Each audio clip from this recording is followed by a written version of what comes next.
Hello student, स्वागत है आपका द लाइसियम पर। मैं डॉक्टर फैयाज हुसैन और आज हम फिर आए हैं द लाइसियम पर बीपीएससी 69 प्रीलिम्स के लिए आपका सीरीज लेकर। और मैंने वादा किया था कि ये हमारी सीरीज आपके एग्जाम तक चलेगी।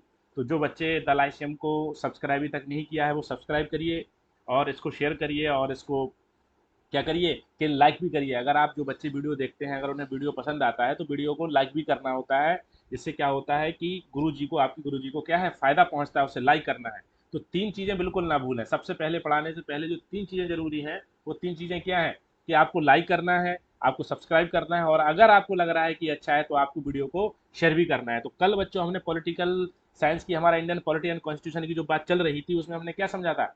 उसमें हमने सबसे पहले समझा था कि salient features of the Indian constitution क्या है। तो silent feature of the Indian constitution में हमने बात करी थी और उसमें हमने देखा था कि कैसे हमारे संविधान की क्या क्या प्रमुख विशेषताएं उन पर चर्चा की थी। तो आज का लेक्चर शुरू करने से पहले एक छोटा सा बात बता देता हूँ, छोटी सी बात बता देता हूँ कि ये हमारा जो कोर्स चल रहा है वो क्या है। तो द लाइसियम यूट्यूब चैनल आपके लिए फ्री क्रैश कोर्स लाया है 69 बीपीएससी के लिए। 69 बीपीएससी के लिए क्या लाया है? फ्री क्रैश कोर्स लाया है। जब तक आपका 69 प्रीलिम्स होगा तब तक द लाइसियम की पूरी टीम अपने दिल और जान से लगकर आपका सिलेबस कंप्लीट कराएगी। हमारी पूरी टीम अपने पूरे मेहनत, पूरे एफर्ट्स के साथ, देखिए पीपीटी बना रहे हैं हम लोग, पीपीटी बना के लेक्चर आपके लिए ला रहे हैं। हमारी और भी टीम आएगी। आप कल से आपका जो लेक्चर होगा वो किसका होगा? बिहार स्पेशल की क्लास होगी आपकी। फिर बिहार स्पेशल के बाद हिस्ट्री की क्लास चलेगी आपकी, जनरल साइंस की क्लास चलेगी, मैथमेटिक्स की क्लास चलेगी। तो आपके जो जो एरियाज हैं आपके सिलेबस के, वो एरिया आपके एग्जाम से पहले हम खत्म करवाएंगे। तो हमारी पूरी टीम पूरे दिन रात लगकर काम कर रही है इसमें।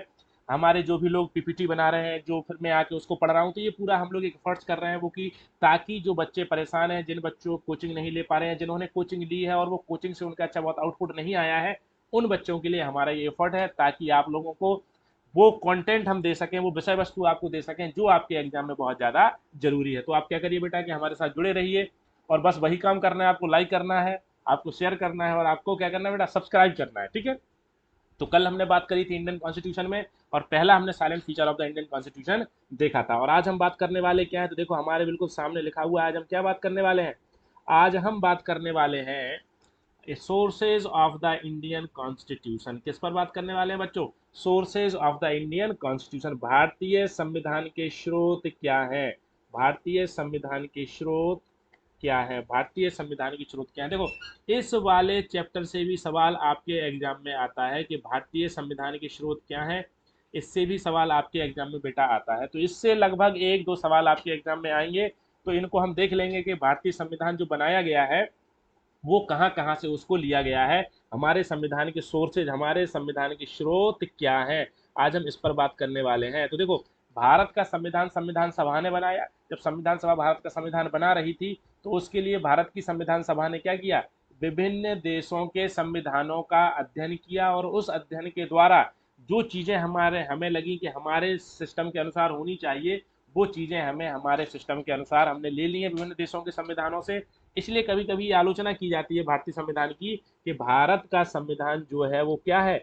उधार का थैला है, उधार का थैला है। लेकिन ये बात सही नहीं है, क्योंकि हमने जिन देशों से जो जो प्रावधान लिए हैं अपने संविधान में, वो प्रावधान जस के तस नहीं लिए हैं, बल्कि इन प्रावधानों को हमने भारत की सामाजिक, राजनीतिक और आर्थिक परिस्थितियों के अनुसार लिया है। तो हम ये नहीं कह सकते कि भारत का संविधान उधार का थैला है। हाँ, यह बात सही है कि हमने विभिन्न देशों से प्रावधान लिए हैं, लेकिन वो प्रावधान जो है वो इमिटेशन नहीं है, वह प्रावधान सीधी सीधी नकल नहीं है। उन प्रावधानों को हमने भारतीय आवश्यकताओं, भारतीय जरूरतों और भारतीय नीड के अनुसार उनमें बदलाव किया हुआ है। तो जैसे कि कल के लेक्चर में हमने क्या बात की थी कि भारत के संविधान पर सर्वाधिक प्रभाव, देखो भारत के संविधान पर सर्वाधिक प्रभाव किसका पड़ा? सर्वाधिक प्रभाव पड़ा है भारत शासन अधिनियम। भारत शासन अधिनियम 1935। किसका प्रभाव सर्वाधिक पड़ा? भारत शासन अधिनियम 1935। कल मैंने ये भी बताया था कि गवर्नमेंट ऑफ इंडिया एक्ट 1935 से हमारे संविधान में लगभग 250 प्रावधान, क्या 250 आर्टिकल्स सीधे सीधे ले लिए गए हैं। तो वो कौन कौन से बेसिक आर्टिकल्स हैं of the Indian constitution which are driven from the draft from the government of India act 1935। तो सबसे महत्वपूर्ण इसमें है कि इमरजेंसी प्रोविजंस हमने इसमें रखे हुए हैं। लेकिन इमरजेंसी प्रोविजंस हमने जर्मनी के वाइमर कॉन्स्टिट्यूशन से भी लिए हैं। लेकिन आपातकालीन प्रावधानों को हम अगर देखेंगे तो गवर्नर जनरल को जो आपातकालीन प्रावधान मिले हुए थे वो हमने यहाँ से लिए हुए हैं। फिर क्या है कि establishment of the supreme court, हमारी जो जुडिशरी का सिस्टम है, हमारी जो सर्वोच्च न्यायालय, सर्वोच्च न्यायालय, उच्चतम न्यायालय, उसका जो संघीय न्यायालय है हमारा, उच्चतम न्यायालय कैसे, देखो बेटा, जो 68 बीपीएससी प्रीलिम्स आपका हुआ था उसमें एक सवाल पूछा गया था कि भारत का सर्वोच्च न्यायालय क्या एक संघीय न्यायालय है? तो उसमें आंसर जो था वो एक से अधिक वाला आंसर था उसमें, क्योंकि भारत के उच्चतम न्यायालय को भारत का सर्वोच्च न्यायालय तो बोला जाता है, भारत का संघीय न्यायालय बोला जाता है। संघीय का मतलब फेडरल कोर्ट बोला जाता है, ठीक है। तो भारत एक फेडरल कोर्ट भी है, एक अपीलेट कोर्ट भी है, और एक रिकॉर्ड कोर्ट भी है, और सुप्रीम कोर्ट भी है। तो ये सवाल आया था कि भारत के न्यायालय को संघीय न्यायालय बोला जाता है, ये बात सही है। और संघीय न्यायालय की जो अवधारणा है वो हमने कहाँ से ली है? 1935 की। सबसे पहले न्यायालय की स्थापना भारत में कब हुई थी? भारत के सर्वोच्च न्यायालय की स्थापना 1773 के रेगुलेटिंग एक्ट के द्वारा हुई थी। कब हुई थी बेटा? 1773 के रेगुलेटिंग एक्ट के द्वारा हुई थी, ठीक है। रेगुलेटिंग 1773, जो कि कलकत्ता में की थी। एलिजा एम्पे जो थे इसके क्या थे? इसके सीजीआई थे, न्यायाधीश थे इसके। और बाद में 1935 के अधिनियम द्वारा उसी न्यायालय को क्या बना दिया गया था? संघीय न्यायालय बना दिया गया था। पब्लिक सर्विस कमीशन, लोक सेवा आयोग की अवधारणा भी हमने कहां से ली है? 1935 के अधिनियम से ली है। ऑफिस ऑफ गवर्नर, राज्यपाल का पद, राज्यपाल का पद अनुच्छेद 153, राज्यपाल के पद की अवधारणा भी हमने कहां से ली है? ये भी हमने 1935 के अधिनियम से ली है। और क्या लिया है? Federal scheme of the government, Bharat में जो संघीय ढांचे की बात की गई वो 1935 के अधिनियम से ली गई है। देखो 1935 के अधिनियम में क्या किया गया था? फेडरल रेलवे की बात की गई थी, फेडरल बैंक की बात की गई थी, फेडरल सुप्रीम कोर्ट की बात की गई थी। भारत में सबसे पहले फेडरल स्ट्रक्चर बनाने की बात भी किस अधिनियम के माध्यम से की गई थी? 1935 के अधिनियम के माध्यम से की गई थी। 1935 के अधिनियम में क्या कहा गया था? कि भारत को एक फेडरलिज्म बनाया जाएगा, एक संघ बनाया जाएगा, जिसमें देशी रियासतें, प्रिंसली स्टेट्स भी होंगे और ब्रिटिश प्रांत भी होंगे, क्या ब्रिटिश प्रोविंस भी होंगे। तो अगर कभी भी आपके एग्जाम में सवाल आता है संघीय ढांचे से रिलेटेड, कि संघीय रेलवे की बात है, संघीय फेडरल रेलवे है, फेडरल बैंक है, फेडरल जुडिशरी है, फेडरल स्ट्रक्चर ऑफ इंडिया है, ये कभी भी आता है, संघीय ढांचे की बात आती है, संघीय रेलवे है, आपका संघीय न्यायालय है, ठीक है, संघीय बैंक है, और संघीय ढांचे की बात आती है, तो आप 1935 का अधिनियम लगाएंगे उसमें। 1935 का अधिनियम आपके एग्जाम के लिए, आपके प्रीलिम्स के एग्जाम के साथ साथ मेंस के एग्जाम के लिए बेटा बहुत ज्यादा जरूरी है, ठीक है। तो ये आपको याद रखना है कि 1935 के अधिनियम से हमने क्या क्या लिया? हमने आपातकालीन प्रावधानों को ग्रहण किया है, गवर्नर जनरल के आपातकालीन प्रावधान जो थे, हमने संघीय जो हमारा न्यायालय है, उच्चतम न्यायालय की अवधारणा को यहाँ से लिया है, हमने लोक सेवा आयोग की अवधारणा को यहाँ से लिया है, राज्यपाल के पद को यहाँ से लिया है, और हमारा संघीय ढांचे जो है वो भी हमने यहाँ से लिया है। अब दूसरे नंबर पर जो प्रभाव पड़ा है भारत की पॉलिटिकल सिस्टम पर, पॉलिटिकल स्ट्रक्चर पर, वो किसका पड़ा है? यूके का पड़ा है। यूके का मतलब क्या है? यूनाइटेड किंगडम, ठीक है, हमारा ब्रिटेन, वहां से भी भारत के संविधान पर व्यापक प्रभाव पड़ा है। जैसे हमने वहां से क्या लिया है? कल के लेक्चर में हमने काफी डिटेल्ड में समझा था कि पार्लियामेंट्री फॉर्म ऑफ गवर्नमेंट हमने कहां से ली है? हमने ब्रिटेन से ली है। पार्लियामेंट्री फॉर्म ऑफ गवर्नमेंट मतलब बेटा, पार्लियामेंट्री फॉर्म ऑफ गवर्नमेंट का मतलब क्या? संसदीय ढांचा, क्या? संसदीय शासन प्रणाली हमने कहां से ली है? हमने ब्रिटेन से ली है, संसदीय शासन प्रणाली। अगर कल का लेक्चर बच्चों आपने ठीक से सुना है कि संसदीय शासन प्रणाली हमने ब्रिटेन से ली है, तो अभी कमेंट करके आप मुझे ये बताइए कि संसदीय शासन प्रणाली की विशेषता क्या है? संसदीय शासन प्रणाली की प्रमुख विशेषता क्या है? तुरंत कमेंट करिए, तभी मैं समझूंगा कि कल का लेक्चर आपने सुना था। अगर अभी कमेंट करके आप मुझे ये बताएंगे कि संसदीय शासन प्रणाली की विशेषता क्या होती है, जल्दी से बताओ, जल्दी से बताओ, मैं इंतजार कर रहा हूँ। लाइक करते जाओ, इसको शेयर करते जाओ, सब्सक्राइब करते जाओ, बहुत ज़्यादा जरूरी है। और कमेंट भी करो। कमेंट क्या करना है आपको?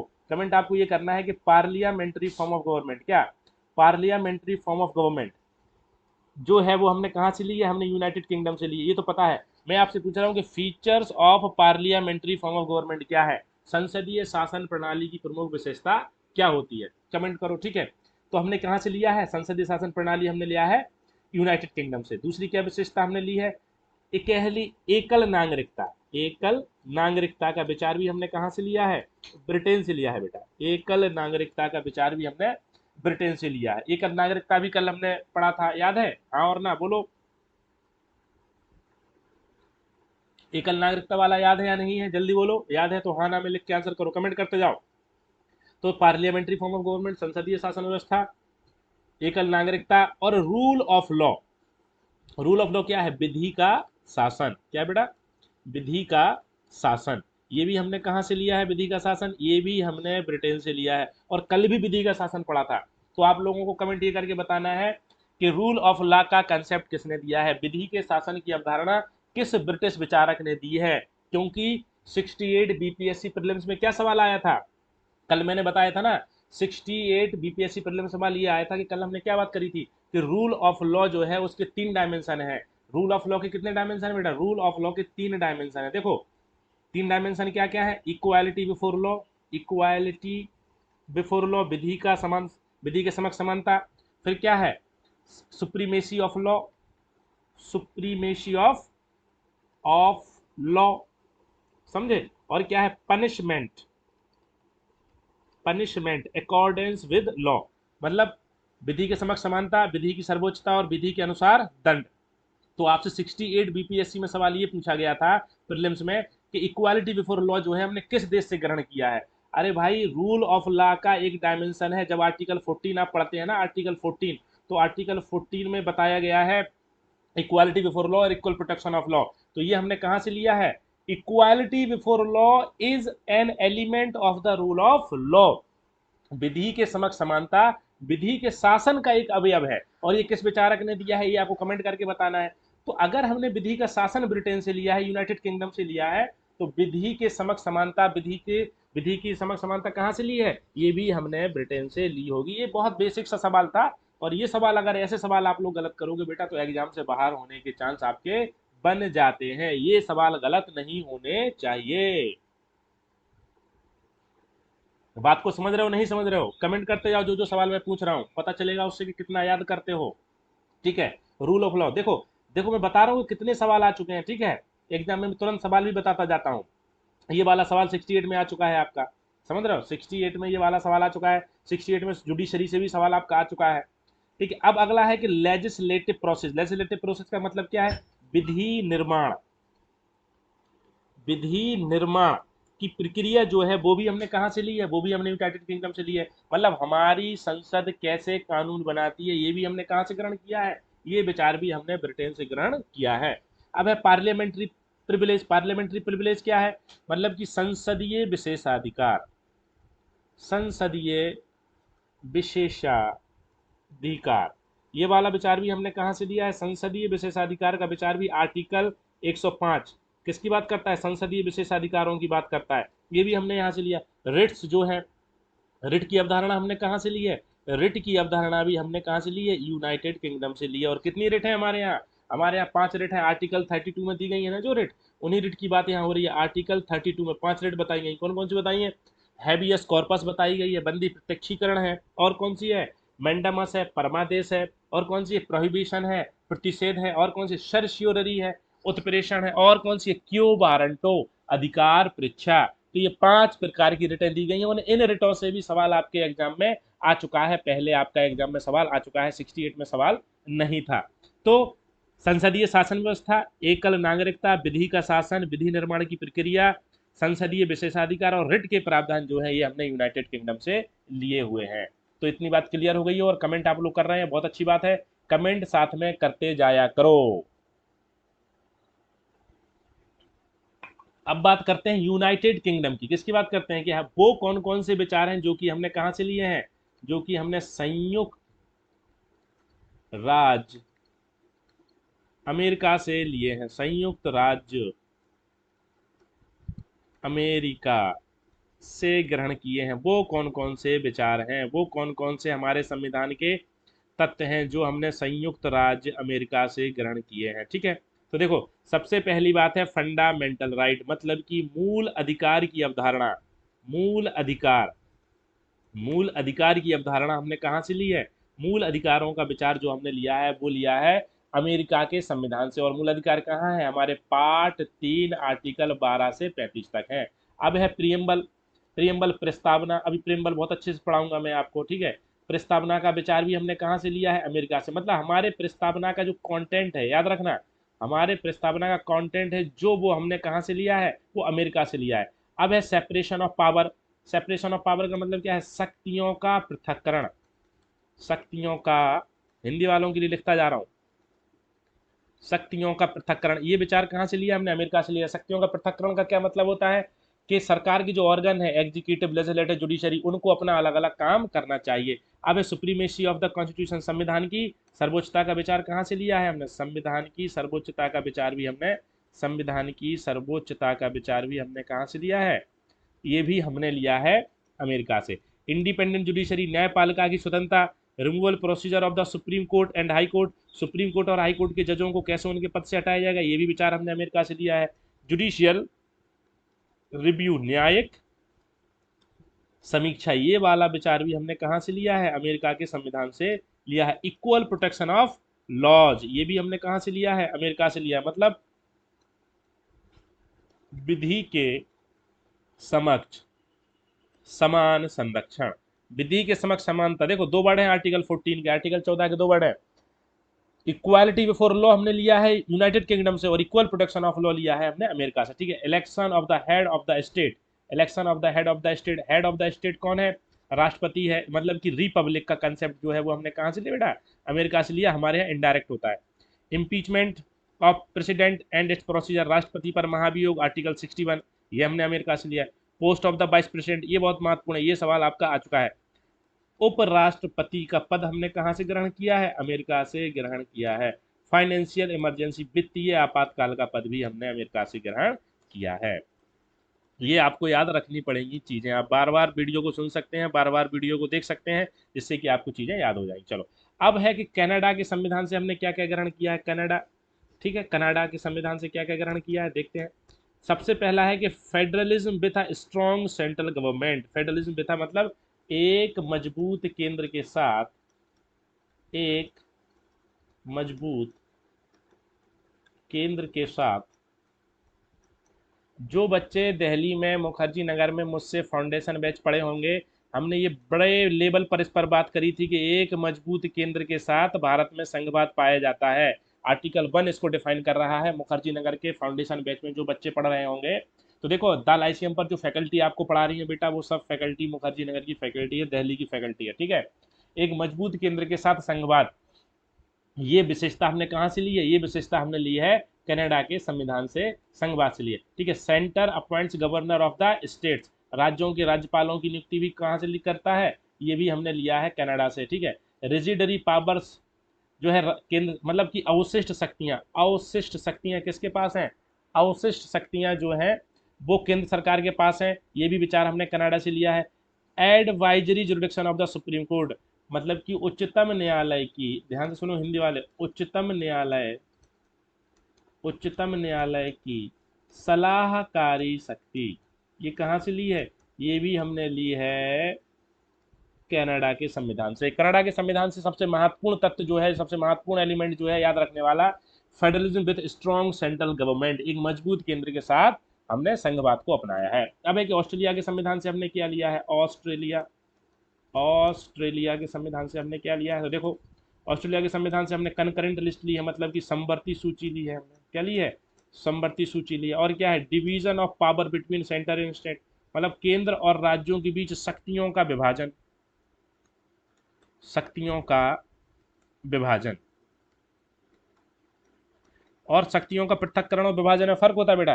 डिवीजन ऑफ पावर तो सेपरेशन ऑफ पावर में फर्क होता है। सेपरेशन ऑफ पावर का जो कॉन्सेप्ट है, देखना, सेपरेशन ऑफ पावर का जो कॉन्सेप्ट है वो हमने कहाँ से लिया? देखो सेपरेशन ऑफ पावर का जो कॉन्सेप्ट है, शक्तियों के पृथक्करण का जो कॉन्सेप्ट है, वो हमने कहाँ से लिया? वो लिया है हमने अमेरिका से, ध्यान रखना।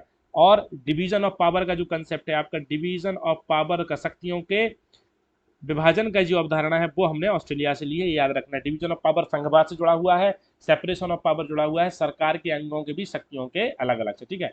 फ्रीडम ऑफ ट्रेड हमने यहाँ से लिया हुआ है, ये उतना महत्वपूर्ण नहीं है, अगर आप चाहो तो याद रख लो।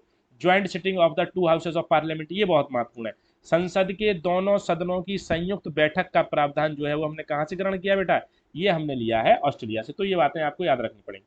अब है कि आयरलैंड के संविधान से हमने क्या क्या लिया है? आयरलैंड, इसको आयरिस भी बोलते हैं इंग्लिश में कभी कभी, तो टेंशन में मत आ जाना, ठीक है। Ireland. Directive principle of state policy, DPSP, हमने कहाँ से लिया है? राजनीति के निर्देशक तत्व हमने आयरलैंड से लिया है। Nomination of members in Rajya Sabha, 12 members को नॉमिनेट करता है राष्ट्रपति इन राज्यसभा, वो वाला कंसेप्ट हमने कहाँ से लिया? आयरलैंड से लिया है। Method of the election of the president, क्या मेथड है? प्रोपोर्शनल रिप्रेजेंटेशन का सिंगल ट्रांसफरेबल वोट सिस्टम जो है ये हमने कहाँ से लिया है, ये हमने आयरलैंड से लिया है। तो ये तो आपको बहुत रटी हुई चीज़ें होनी चाहिए, अगर आप प्रीलिम्स देने जा रहे हैं तो ये चीज़ें आपको बिल्कुल रटी हुई होनी चाहिए। रटी हुई होने के लिए क्या होना चाहिए, या तो आप खुद बार बार रिवीजन करिए या फिर वीडियो को बार बार देख सकते हैं। कभी आप फ्री हैं, कभी आपका मन नहीं पढ़ने में लग रहा है, तो गाने सुनने से अच्छा है, मूवी देखने से अच्छा है क्या है कि आप वीडियो देखना शुरू कर दीजिए हमारे। किसी की मान लो पढ़ने मन नहीं लग रहा है, किताब नहीं पढ़ने मन लग रहा है, तो चलो फैया सर का वीडियो सुन लेते हैं। वीडियो सुनोगे जितनी बार उतने में ही क्या होगा। और बेटा देखो आगे अभी हम जब लाएंगे तो हिस्ट्री में पढ़ाऊंगा यहाँ आपको, ज्योग्राफी भी मैं ही पढ़ाऊंगा यहाँ आपको, तो आप जुड़े रहो बस द लाइसेम के साथ। द लाइसेम आपकी पूरी तैयारी करवाएगा, ठीक है। तो आयरलैंड से क्या क्या लिया, आयरलैंड से हमने डीपीएसपी लिया है, नॉमिनेशन राज्यसभा में जो नॉमिनेट किए जाते हैं वो लिया है, मेथड ऑफ द प्रेसिडेंट लिया है। अब है जर्मनी के संविधान से क्या लिया है, देखो जर्मनी का जो बाइमर कॉन्स्टिट्यूशन है हमारा ना, वहां से हमने क्या ग्रहण किया है, बाइमर कॉन्स्टिट्यूशन। यहाँ से क्या क्या लिया है, यहाँ से हमने लिया है इमरजेंसी। इमरजेंसी के समय राष्ट्रपति की क्या शक्तियां होती हैं, suspension of the fundamental right during the emergency. मतलब राष्ट्र आपातकाल के समय, आपातकाल के समय राष्ट्रपति की क्या शक्तियां होती हैं वो, और आपातकाल के समय, आपातकाल के समय मूल अधिकारों, मूल अधिकारों लिखते जाया करो, मूल अधिकारों की समाप्ति भी हमने कहाँ से ली है, जर्मनी से ली। अब है सोवियत यूनियन, यूएसएसआर, यहाँ से क्या लिया है हमने, सोवियत यूनियन, सोवियत संघ। यहाँ से क्या लिया हमने, यहाँ से फंडामेंटल ड्यूटीज ली है, मतलब मूल कर्तव्य लिए हैं। मूल कर्तव्य किस, संविधान के किस भाग में मूल कर्तव्य, कमेंट लिखो, संविधान के किस भाग में मूल कर्तव्य है, कमेंट लिखिए, कमेंट लिखिए, कमेंट करते जाया करो। कमेंट नहीं करोगे तो इसका मतलब है कि आप वीडियो नहीं देख रहे हो, ठीक है। और सामाजिक आर्थिक जो, सामाजिक आर्थिक और राजनीतिक न्याय की बात जो है वो भी हमने यहाँ से ली हुई है, ठीक है। अब देख लो साउथ अफ्रीका से हमने क्या लिया है, दक्षिण अफ्रीका, दक्षिण अफ्रीका। अगर आप लोग बोलोगे कमेंट में बोल दो कि स्लाइड चाहिए इसका, अगर पीडीएफ चाहिए, देखो बच्चों अगर आपको इसका पीडीएफ चाहिए तो आप कमेंट में लिख दो कि हाँ सर हमें पीडीएफ चाहिए, तो हम डिस्क्रिप्शन बॉक्स में इसका पीडीएफ डलवा देंगे, या फिर नेक्स्ट लेक्चर में डलवा देंगे, या फिर व्हाट्सएप पर या टेलीग्राम पर आपका एक ग्रुप बना देंगे, तो वहाँ आपको ये सब पीडीएफ मिल जाएगी, तो आपको लिखने की जरूरत नहीं पड़ेगी। आप इसको अपना नोट्स बना सकते हैं, और पूरे संविधान का नोट्स जो है वो ऐसे ही पीडीएफ में मिल जाएगा, पीपीटी में मिल जाएगा, और इससे क्या होगा, आपकी अपनी तैयारी हो जाएगी, ठीक है। तो बता दो कि अगर आपको पीडीएफ चाहिए तो यस नो लिख के कमेंट में आप हमें बता सकते हैं, ठीक है। साउथ अफ्रीका से क्या लिया हमने, election of the member of Rajya Sabha, मतलब राज्यसभा, राज्यसभा के सदस्यों का निर्वाचन, ये हमने कहाँ से लिया बेटा, ये हमने लिया है अफ्रीका से। और क्या लिया है, procedure of the constitution amendment, संविधान संशोधन की प्रक्रिया, संविधान संशोधन की प्रक्रिया, वो भी हमने यहीं से लिया। अब है जापान, जापान से हमने क्या लिया है, हमने लिया है प्रोसीजर एस्टेब्लिश्ड बाय लॉ, विधि द्वारा, विधि द्वारा स्थापित, विधि द्वारा स्थापित प्रक्रिया। यहाँ दो बार ये किस, अच्छा चलो कमेंट करके बताओ कि प्रोसीजर एस्टेब्लिश्ड बाय लॉ, विधि द्वारा स्थापित भारतीय संविधान के किस अनुच्छेद में ये शब्द आया है, बोलो कमेंट करके बताओ, भारतीय संविधान के किस अनुच्छेद में ये वर्ड आया है, प्रोसीजर एस्टेब्लिश्ड बाय लॉ, ये भारत के संविधान के किस अनुच्छेद में आया, कमेंट करके बताओ जल्दी।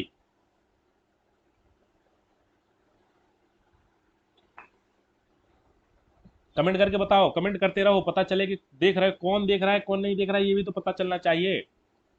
मैं उम्मीद करता हूं कि मेरे फाउंडेशन बैच दिल्ली के जो बच्चे हैं वो जरूर वीडियो देख रहे होंगे, और मैं उम्मीद करता हूं कि वो बच्चे जो हैं कमेंट जरूर करें सब लोग, हाँ बहुत अच्छे, बहुत अच्छे, वेरी गुड वेरी गुड, ठीक है।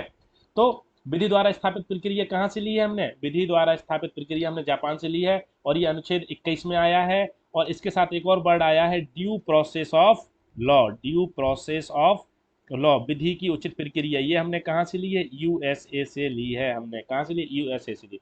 अभी ये कि फ्रांस के संविधान से क्या ग्रहण किया हमने, फ्रांस, फ्रांस के संविधान से हमने रिपब्लिकन ग्रहण किया, और idea of liberty equality and fraternity, मतलब कि स्वतंत्रता, समानता और बंधुत्व, ये वाला विचार हमने कहाँ से ग्रहण किया है, ये हमने फ्रांस से ग्रहण किया है, ठीक है। तो देखो बेटा ये हमने समझा कि हमने कहाँ कहाँ से कौन कौन से सोर्स ग्रहण ग्रहण किए हैं। तो ये हमने आपको बता दिए, इसका PDF दे दूंगा। अब जल्दी से हम ये समझ लेते हैं कि हमारे संविधान के कितने पार्ट्स हैं, हमारे संविधान के कितने भाग हैं और कौन कौन से शेड्यूल हैं, किस भाग में क्या दिया हुआ है, ये भी आपसे पूछा जाता है। और अनुसूचियाँ अभी हम बहुत कम समय में जल्दी से मैं इसको बता देता हूँ आपको, ताकि आपको ये याद रह जाए। और आपकी एक ही वीडियो में क्या कवर कर रहे हैं, एक ही वीडियो में भारतीय संविधान की स्रोत कवर कर रहे हैं, और हमारे संविधान का भाग क्या है वो भी कवर कर रहे हैं, और हमारे संविधान की अनुसूचियां क्या है वो भी कवर कर रहे हैं। देखो, तो 395 अनुच्छेद थे, 22 भाग थे, 8 शेड्यूल थे, ये मैंने कल बताया। अब 448 अनुच्छेद हैं, 25 पार्ट हैं और 12 अनुसूचियां हैं, ये मैं बात कल कर चुका था। अब आ जाओ, तो parts of the Indian constitution, उनका सब्जेक्ट देखो, part of the Indian constitution, भारतीय संविधान का भाग, ये है भाग। भाग में विषय क्या है उस भाग का, उस भाग का विषय क्या है, और वो किस अनुच्छेद में दिया गया है, और किस अनुच्छेद में उसके बारे में जिक्र किया गया है। तो सबसे पहले है पार्ट 1। पार्ट 1 में क्या दिया गया है, यूनियन एंड इट्स टेरिटरी, संघ और उसके क्षेत्र, अनुच्छेद 1 से लेकर 4 तक इसका उल्लेख किया गया है। अब है पार्ट 2। पार्ट 2 किससे जुड़ा हुआ है, सिटीजनशिप से जुड़ा हुआ है, नागरिकता से जुड़ा हुआ है, नागरिकता से जुड़ा हुआ है, ठीक है। और ये क्या है, संघ और उसके राज्य क्षेत्र, संघ और उसके राज्य क्षेत्र, ठीक है। नागरिकता है कि अनुच्छेद 5 से लेकर 11 तक है। पार्ट 3 में क्या है, फंडामेंटल राइट, मूल अधिकार इसमें दिए गए हैं। ये कहाँ से कहाँ तक है, ये 12 से 35 तक है। पार्ट 4 में क्या दिया गया है, आपके राजनीति के निदेशक तत्व दिए गए हैं, ये 36 से 51 तक है। पार्ट 4A में क्या दिया गया है, आपका मूल कर्तव्य, फंडामेंटल ड्यूटीज दी गई हैं, और ये आपका जो आर्टिकल 51A में है। तो ये आपके जो आर्टिकल हैं, इतने जो आर्टिकल हैं ये आपको याद होने चाहिए, और ये वाले पार्ट आपको याद होने चाहिए। अब है पार्ट 5। पार्ट 5 देखो काफी बड़ा है। पार्ट 5 को कई चैप्टर्स में बांटा गया है, चैप्टर 1, चैप्टर 2, चैप्टर 3, चैप्टर 4 और चैप्टर 5। तो पार्ट 5 में क्या क्या दिया गया है, एग्जीक्यूटिव दिया गया है, पार्लियामेंट दिया गया है, legislature powers of the president दिए गए हैं, यूनियन जुडिशरी दी गई, controller and auditor general of India दिया गया है। इतना याद रखना है, मतलब कि इसमें क्या क्या दिया गया है, इस संघ के बारे में है सब, संघ, ठीक है। इसमें क्या क्या दिया गया है, इसमें कार्यपालिका आपकी दी गई है, इसमें संसद दी गई है, ठीक है। राष्ट्रपति का जो विधायी कार्य है वो दिया गया है, आपकी न्यायपालिका दी गई है संघीय, और नियंत्रक एवं महालेखा परीक्षक दिया गया है। मतलब कि आपका जो पार्ट 5 है वो आर्टिकल 52 से लेकर 151 तक है। राष्ट्रपति एग्जीक्यूटिव देखो इसमें क्या है, इसमें एग्जीक्यूटिव जो हमारी कार्यपालिका है 52 से 78 तक दी गई है, इसमें राष्ट्रपति दिया गया है। राष्ट्रपति कहाँ से कहाँ तक है, समझो इस चीज को थोड़ा सा। राष्ट्रपति जो है आपका 52 से 62 तक है। उपराष्ट्रपति क्या है, 63 से 73 तक है। मंत्रिपरिषद क्या है, 74 से 75 तक है, ठीक है। और आपका महान्यायवादी है वो है 76 तक। और 77 और 78 में आपका अलग से दिया गया है। 77 में 77 में क्या दिया गया है, 77 में दिया गया संसद कैसे काम करेगी, और आपका 78 में दिया गया है कि प्रधानमंत्री क्या ड्यूटी है राष्ट्रपति के लिए। और जब ये खत्म होता है तो आपका पार्लियामेंट शुरू हो जाता है 79 से लेके 122 तक। 123 में आपकी अध्यादेश की शक्ति है। जुडिशरी आपकी 124 से लेकर 147 तक चलती है, और कंट्रोलर एंड ऑडिटर जनरल 148 से लेकर 151 तक चलता है। तो ये है पार्ट 5। अब है पार्ट 6। पार्ट 6 में क्या है, देखो इसमें दिया गया है राज्यों के बारे में। किसके बारे में, राज्यों के बारे में। और ये 152 से लेकर आपका 237 तक है। तो इसमें सबसे पहले जनरल की बात की गई, राज्य क्या है उसके बारे में है। फिर आपका एग्जीक्यूटिव जो है इसमें किसको दिया बताया गया, राज्यपाल को बताया गया है। आपका 153 से लेकर 167। स्टेट लेजिस्लेशन, विधानसभा विधान परिषद के बारे में बताया गया 168 से 212 तक। Legislative power of the governor 213, मतलब कि राज्यपाल की अध्यादेश की शक्ति, समझो ध्यान से। राज्यपाल की 213 है, वो 123 है। और हाई कोर्ट्स कहाँ से कहाँ तक है, 214 से 232 तक है। और आपका सबऑर्डिनेट्स कोर्ट है जो 233 से 237 तक है, ठीक है। तो पार्ट 6 हो गया। ये है पार्ट आपका 7। पार्ट 7 में क्या दिया गया है, स्टेट्स, ये आपका खत्म कर दिया गया है, ठीक है। अब है पार्ट 8 आपका, ये क्या है, पार्ट 8 है आपका, ठीक है। 8 में क्या दिया गया है, यूनियन टेरिटरीज। देखो 8 में दिया गया है आपका यूनियन टेरिटरीज, यूनियन टेरिटरी मतलब केंद्र शासित प्रदेश। और ये है आपका आर्टिकल 239 से 242 तक। अब है आपका पार्ट 9। पार्ट 9, पार्ट 9 में आपको पता होगा पंचायत व्यवस्था दी गई है। और आर्टिकल 243 से क्या है, 243 ओ तक ये दिया गया है पंचायत। इसको कब जोड़ा गया था, 73वां संविधान संशोधन से इसको बेटा जोड़ा गया था। अब है पार्ट 9A।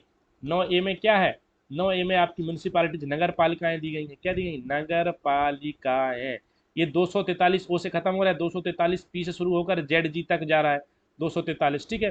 तो नगर पालिकाएं लगभग 243 आर्टिकल में ही दी गई हैं, दोनों ग्राम पंचायत और नगर पालिका।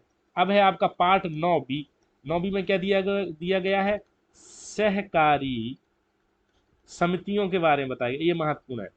आर्टिकल 243H से 243Z T तक दिया गया है। इसको कब जोड़ा गया था बेटा, 97th कॉन्स्टिट्यूशनल अमेंडमेंट से जोड़ा गया था, 97वां संविधान संशोधन से इसको जोड़ा गया था इस वाले को, ठीक है। और इसको जोड़ा गया था 74वें संविधान संशोधन से, और इसको जोड़ा गया था 73वें संविधान संशोधन से। अब आ गया पार्ट आपका 10। 10 में क्या है, शेड्यूल एंड ट्राइब एरियाज की बात की गई है, अनुच्छेद 244 से 244A तक बात की गई। अब है पार्ट आपका 11। 11 में क्या, relation between union and state, मतलब केंद्र और राज्यों के बीच संबंध। क्लियर। चैप्टर 1 में क्या है, लेजिस्लेटिव रिलेशन है, जो कि 245 से 255 है। तो आपकी चैप्टर 2 में क्या दिया गया है, एडमिनिस्ट्रेटिव रिलेशन 256 से 263 है। लेजिस्लेटिव मतलब विधायी संबंध, एडमिनिस्ट्रेटिव संबंध मतलब कार्यपालिकी संबंध, ठीक है। मतलब कि 245 से 263 है, 245 से 255 तक विधायी संबंध है, और 256 से 263 तक आपके कौन से संबंध है, आपके कार्यपालिकी संबंध है। अब है आपका पार्ट 12, ये है आपका 12। 12 में क्या देगा, finance, property, contract and shoots की बात की गई। तो फाइनेंशियल जो आपको बात की गई है वो कही है 264 से 291, और बाकी अगर आप ये छोड़ भी देंगे तो भी कोई इश्यू नहीं है। ये राइट टू प्रॉपर्टी अब विधिक अधिकार बन गया, इसको याद रख लेना आप, ये विधिक अधिकार बन गया है, विधिक अधिकार 300A में। पहले ये फंडामेंटल राइट था, इसको 44th कॉन्स्टिट्यूशनल अमेंडमेंट से हटा दिया गया था। पार्ट 12 में आप अगर फाइनेंशियल पावर और फाइनेंशियल रिलेशन याद रख लेंगे तो भी आपके लिए बहुत है, ठीक है। अब है देखो, अब है पार्ट आपका 13। इसमें क्या दिया गया है, पार्ट 13। पार्ट 13 में क्या है, trade, commerce and intercourse with in the territory of India, मतलब भारत के राज्य क्षेत्र के भीतर व्यापार करना, वाणिज्य करना। 301 से 307 तक आर्टिकल, ये चैप्टर आपको याद रखना पड़ेगा क्योंकि इसका एग्जाम में आने का चांस बढ़ रहा है। जब से जीएसटी लागू हुई है, जब से जीएसटी लागू हुई है, तब से इसका चांस जो है एग्जाम में आने का बढ़ गया है, ठीक है।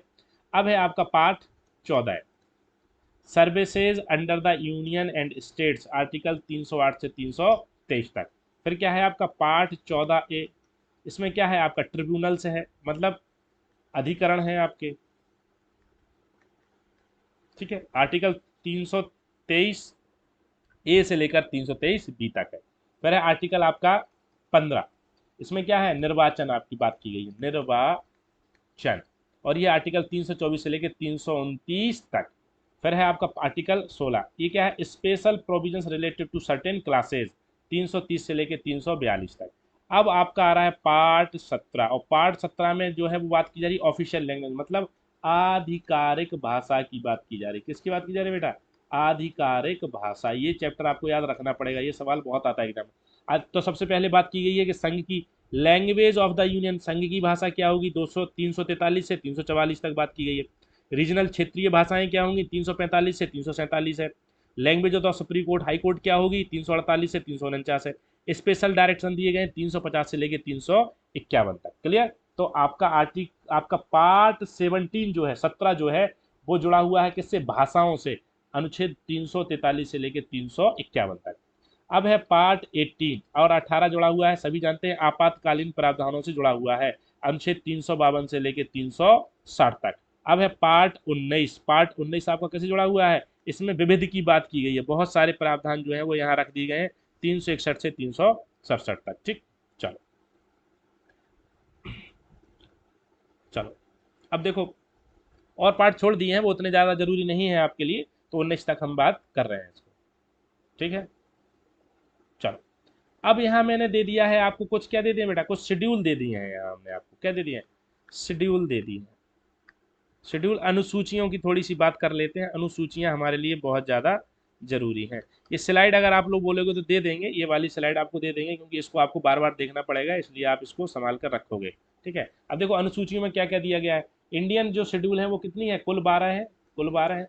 तो जो फर्स्ट शेड्यूल है इंडियन कॉन्स्टिट्यूशन की, पहली जो अनुसूची है उसमें क्या है, the list of states and union territories in their territories, मतलब कि भारत के जो राज्य हैं और जो केंद्र शासित प्रदेश हैं उनका उल्लेख प्रथम अनुसूची में किया गया है। किसमें किया गया, पहली अनुसूची में किया गया है।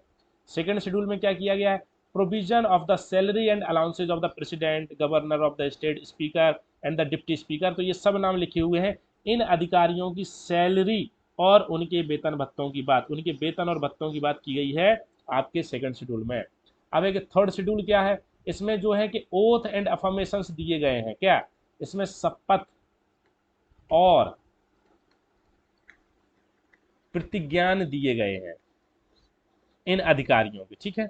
अब फोर्थ शेड्यूल क्या है, चौथी अनुसूची क्या है, provision as to allocation of seat in council of state, मतलब कि राज्यसभा में, ध्यान रखना, राज्यसभा में राज्यों के स्थानों का आवंटन जो है चौथी अनुसूची में। फिफ्थ शेड्यूल में क्या है, provision as to administration and control schedule areas and schedule, अनुसूचित क्षेत्रों, याद रखना, अनुसूचित क्षेत्रों और अनुसूचित जनजाति क्षेत्रों के प्रशासन का मामला दिया गया है। छठवीं अनुसूची में क्या है कि असम, मेघालय, त्रिपुरा और मिजोरम, इन चार राज्यों के ट्राइबल एरिया के प्रशासन की बात की गई है। इन चार राज्यों को छोड़ के जो अन्य राज्य हैं, उन राज्यों के जो आपके शेड्यूल एरियाज हैं, उनके प्रशासन की बात की गई है शेड्यूल 5 में। शेड्यूल 5 और 6 में बात एक ही की गई है, administration and control of the schedule areas. ध्यान से सुनो, पांचवी अनुसूची और छठवीं अनुसूची में क्या अंतर है। पांचवी अनुसूची और छठवीं अनुसूची को कंटेंट जो है, विषय वस्तु एक ही है, क्योंकि क्या है इसमें provision as to administration and control of schedule areas.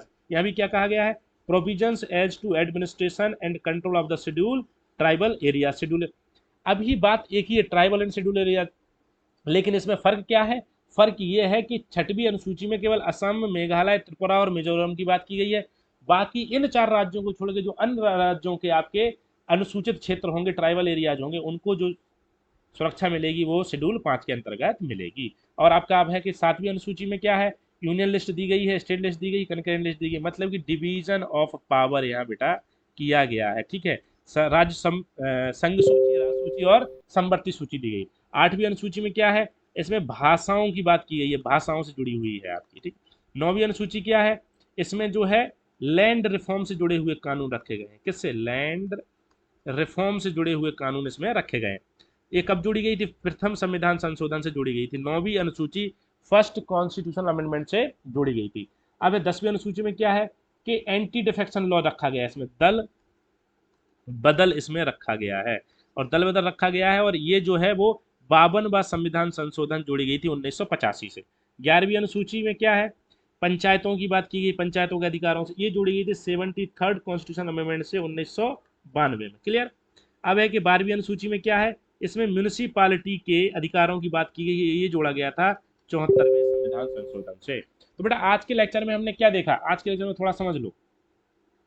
देखो आज के लेक्चर में हमने सबसे पहले बात करी source of the Indian constitution. तो मैंने आपको ये सोर्स बताया कि इंडियन कॉन्स्टिट्यूशन में कहाँ कहाँ से हमने विभिन्न सारे प्रावधानों को रखा है। और फिर हमने क्या समझा कि इंडियन कॉन्स्टिट्यूशन के पार्ट्स जो हैं, तो हमने बहुत सारे पार्ट्स की बात करी, उन पार्ट्स में क्या क्या रखा गया है, किस किस आर्टिकल तक वो हैं, ठीक है। तो हमने लगभग आर्टिकल पार्ट्स 19 तक बात करी थी, और आगे के जो पार्ट है वो उतने ज़्यादा महत्वपूर्ण आपके लिए नहीं है, तो वो मैंने नहीं ज़्यादा इसमें रखे हैं।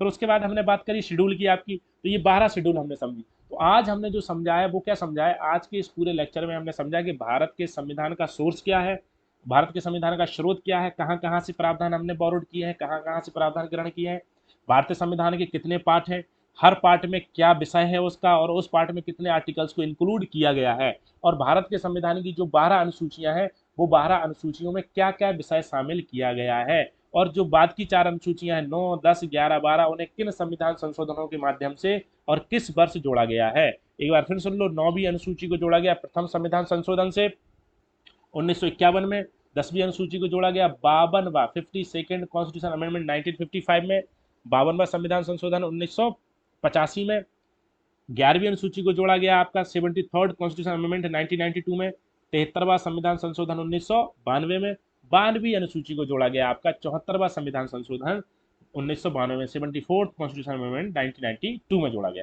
ठीक है। तो आज हमने ये बेसिक सी बातें करी, और देखो द लाइसियम, फिर एक बार थोड़ा देख लो बेटा कि द लाइसियम क्या कर रहा है, आपके लिए ला रहा है 69 बीपीएससी के लिए प्रीलिम्स फ्री क्रैश कोर्स चला रहा है, और 69 बीपीएससी के लिए ये मैं डॉक्टर फैयाज हुसैन आपको पढ़ा रहा हूँ, और सीधा मुखर्जी नगर के टीचर्स आपको पढ़ा रहे हैं, ठीक है। और इसमें अब जो वीडियो आपका आएगा, कल से जो वीडियो आएगा वो आएगा आपका बिहार स्पेशल का।